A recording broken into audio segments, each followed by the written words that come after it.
y'all, it's your girl Dage Luxure back with another video. So today's video is going to be how I created my 3D creepy Halloween nails I did for a school competition. So yeah, let's get into that. So as you can see in the background, you're going to see me laying my base application.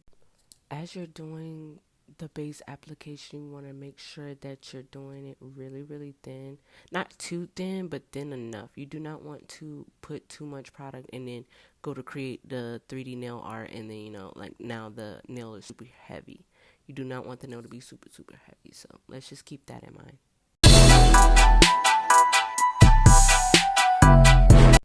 So like I said before, you do not want a chunky nail, so of course I'm gonna go over my nail and prep it, make sure it's like the right shape, make sure it's all smooth and nice and even out. You want an even flat surface, guys. That's very important, I promise you.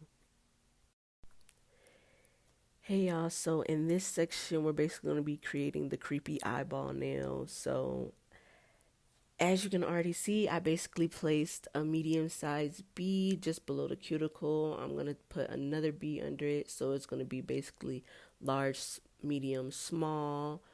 I am using acrylic, as you guys can see. You do not have to use acrylic if you do not want to. I choose to use acrylic because I find it very much easier. It's very easy because if you know how to use acrylic, then you know how to control it, and that is the biggest thing about 3D nail art. You want to have control. If you have, the more control you have, the better outcome you'll have. So yeah, here you're gonna just see me playing around with it, putting the beads down, making sure everything all nice and even, because there are going to be other details that I am going to add to this.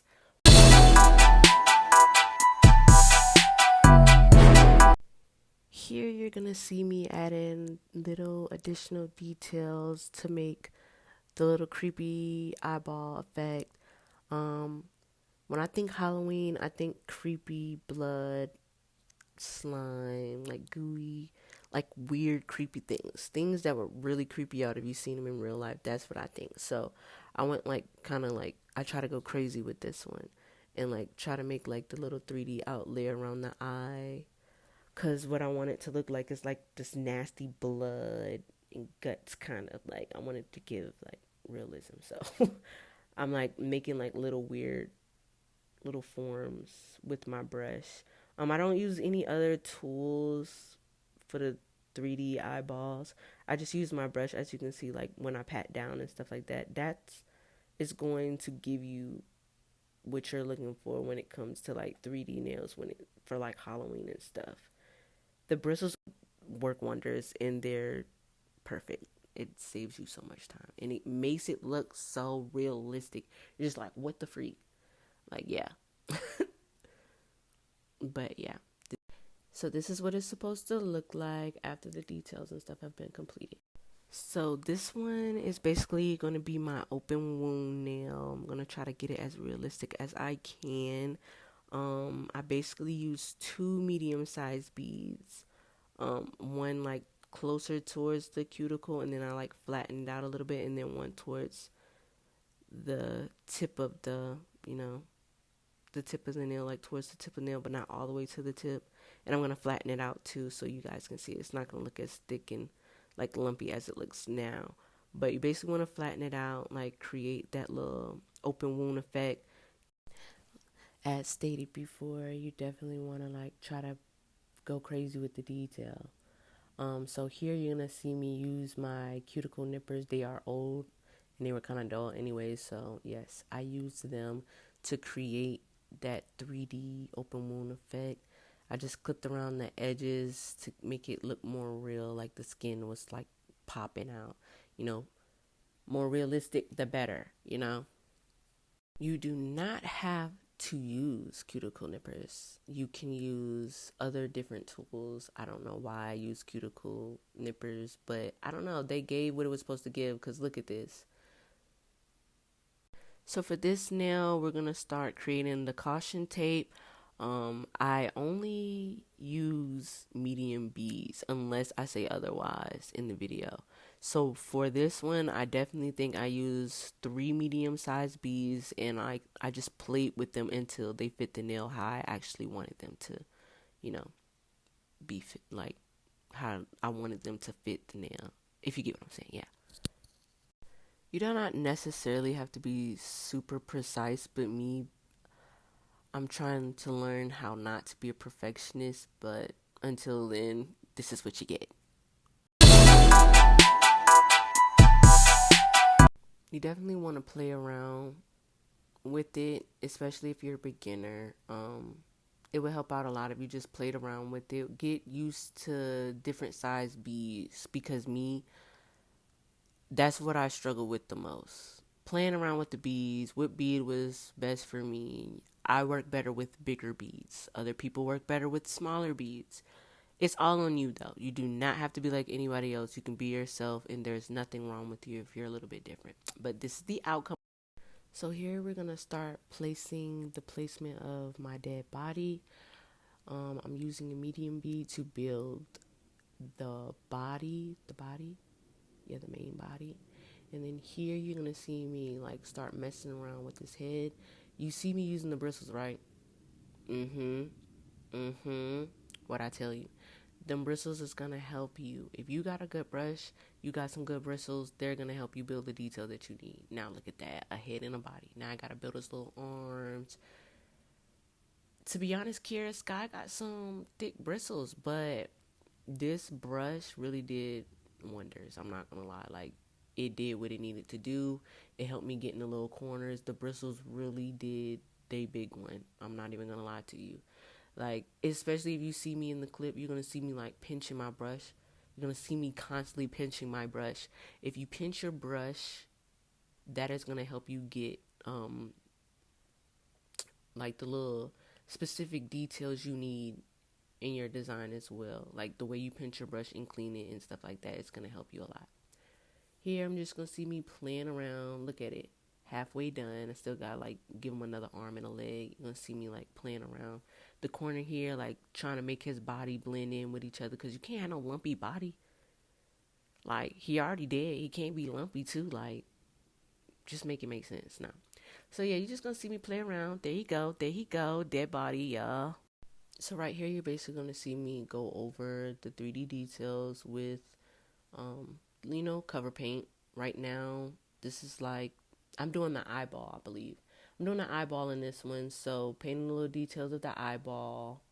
Definitely want to get that white up there first, because after it's not going to be no more white. And if you do the white after, it's probably not going to be white. It's probably going to be mixed whatever color you're trying to put that white on top of. So yeah, get that white out the way, ladies. Do not do white after another color. You will regret it.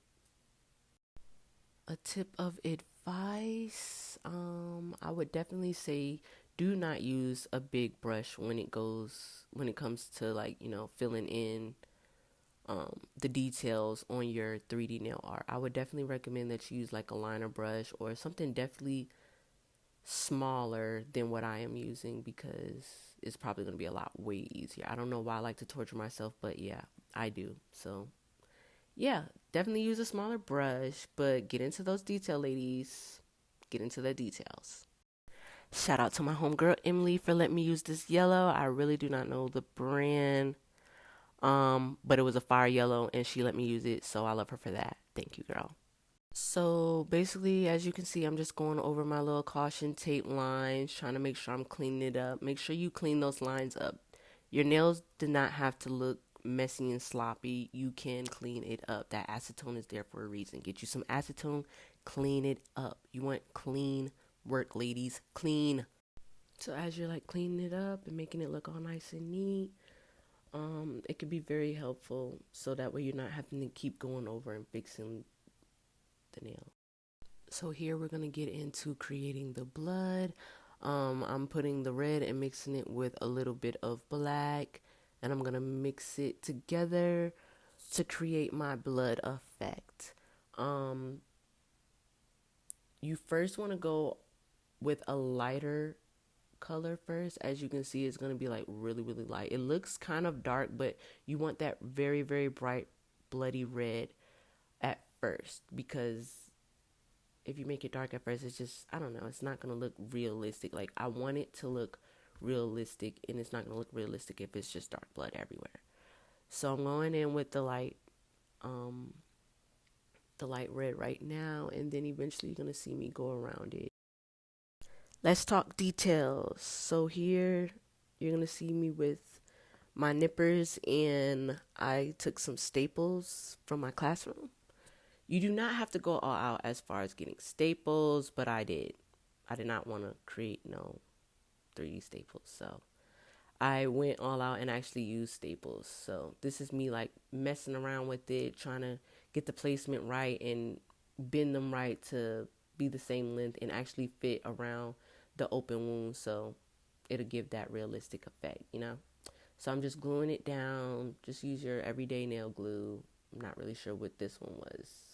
Normally I use Me Secret, but that day I think I had borrowed it from someone. I don't really remember. But here I am just letting it dry, playing around with the staples again. Not gonna lie, if you use staples, that crap was really freaking challenging. Like trying to like get it to stay, get the placement to stay, and oh my god, like it was a lot. But yeah, we got it done, girl. And yeah, get into them details.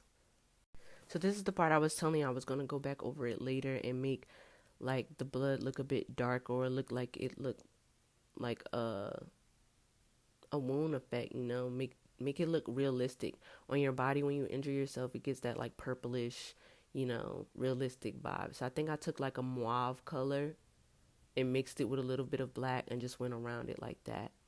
So here we're gonna get back into the details of the eyeballs. You're just gonna see me filling in the blood around the detail area that I created with you guys earlier. I cannot wait for you guys to see it. So I'm just going around the eyeball, filling in the blood details of that eyeball, you know, getting in the little nicks and crannies. Boom, bow. Yes, giving realistic. Yes, love it. But yeah, now you're gonna see me going in, filling in the pupils, getting the little details, messing around. Clean your brush, ladies. It'll help you a lot, especially if you're like me, you just get them random pieces of hair. Like, girl, clean your brush. It is not going to kill your hand. But that's what the pupils look like. Here I am going to fill in the little veins. This was like the fun part. I don't know why filling the veins was so fun to me, but it was super fun.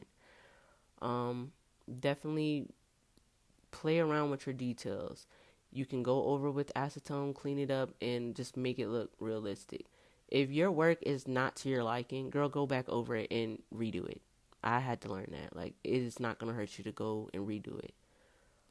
So definitely be very creative. Yes, yes, look at it. Ooh, yes, and it's giving. Look at it. Tell me that don't look realistic to y'all. Tell me that don't give creepy realism. Here we are with the caution tape again. I just basically went over it with my little lining brush to write in, like, you know, the little letters. Caution. Of course, my nail was like super small and short, so I could not fit all the letters of the word, but you guys will get the point once you see it. Trust me. Ooh, look in those details. Yes. The liner brush is kind of like really hard for me to work with, I'm not going to lie, but we got it done. One of my biggest things with myself is like, you know, I'd be like, oh, if it's not right the first time, I'm like, give up. Do not give up. If it does not look right, fix it. Boom, look at that. Here is the finished product, my creepy 3D Halloween nails. Thank you guys for tuning in, and I hope this video was helpful for you all. Stay tuned for more content.